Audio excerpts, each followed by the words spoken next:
This is how you can go to other dimensions in Hytale as well as fight some bosses. Now remember, this is early access, so we can't go to all of the dimensions, but we can get the ball rolling and visit some.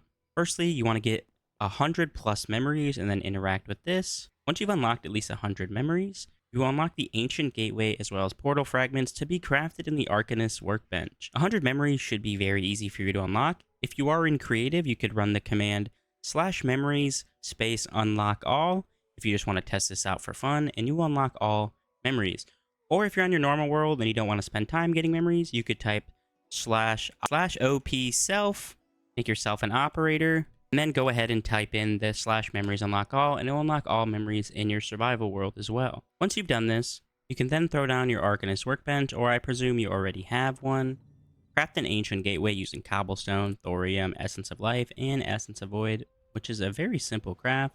Drop this bad boy down wherever you want. It's going to say you need a fragment key. Well, there's 3 fragment keys you could craft right now in the game. One requiring cobalt ingots, one requiring adamantite ingots, and one requiring thorium ingots. Let's check out all 3 of them so you guys can see the 3 dimensions we can visit currently. Starting off, we will visit Windrider Valley. As you can see, it'll say this feature is under development. The time limit is 6 minutes.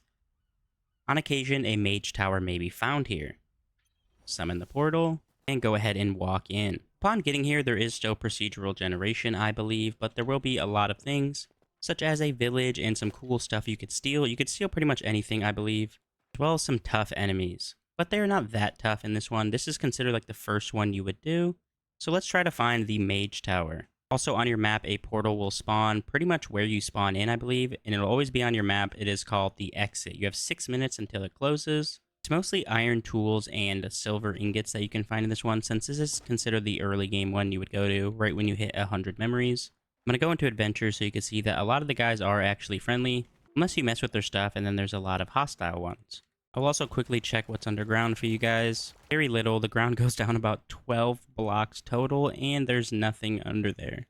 And if you guys see really high peaks with a building on top of them, I believe these all have the best loot in this dimension. Once you come into these, I found multiple chests with thorium ingots, iron armor, silver ore, as well as thorium ore again, and a bunch of leather. There's also some outer islands on the map riddled with a bunch of bedrock. This is very early, of course. And then there is water in here that leads to literally the bottom of the world. You just can go all the way down and float through the bottom of the world, I believe. And I will go ahead and wait and see what happens if you don't go back through the portal and wait for it to close for you guys. And here we go. Our portal closes and we're just teleported back through our portal, and that uses our fragment. I will attempt to go through the same one just to see if it is different every time and see if we can get a mage tower to spawn. And it actually doesn't let me. It says the target world doesn't exist, but let's try a way around it. Let's try to craft a new one as well as a completely new ancient gateway. Crafting a new ancient gateway seems to work. It appears the area is actually very different, so it is procedurally generated every time. And I believe we did get a mage tower this time. Yep, this is a mage tower. We have a bunch of goons.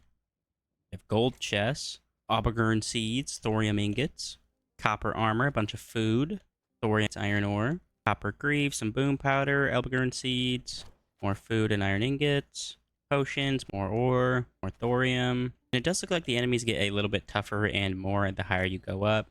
This is a cool G aspect in my opinion, where you could do these with your friends to farm some loot. And at the very top, we have a bunch of enemies as well as a barred off chest. And the barred off chest had 11 charcoal and 3 seeds in it. Alright, I'll leave that for this first dimension. Let's try out another one. Next, we will do the Dragonspire Weld, which says a mythical beast sleeps here, bound in an eternal slumber. And you have 7 minutes for this one now. Upon spawning into this one, there's fir logs and redwood trees, as well as some foxes. A very large mountain. I presume our sleeping dragon friend will be on one of these mountains. There is actually a lot of enemies scattered, even during the day here. It does appear this world actually has caves, so I'll go ahead and check if there is anything inside of them. There's big caves with a ton of iron as well as snakes.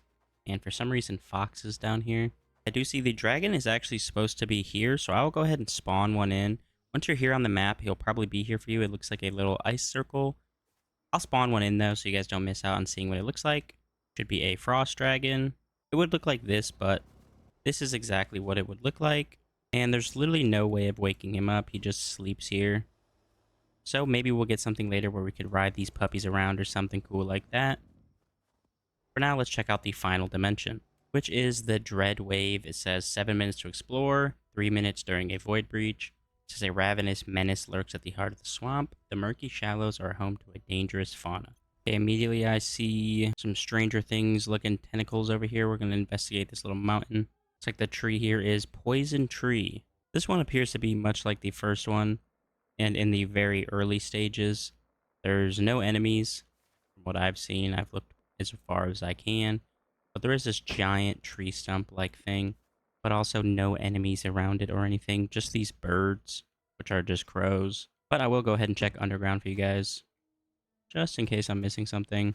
And yeah, it appears like there's no caves or anything, and just that big tree stump, which I imagine would have some very dangerous enemies in it. Well, guys, it looks like that's it for the portals. By the way, guys, there's a huge update to Hytale tomorrow, adding dinosaurs and another rideable mount. If you guys want all the info and news for that, be sure to subscribe. I'll see you guys next time. Bye.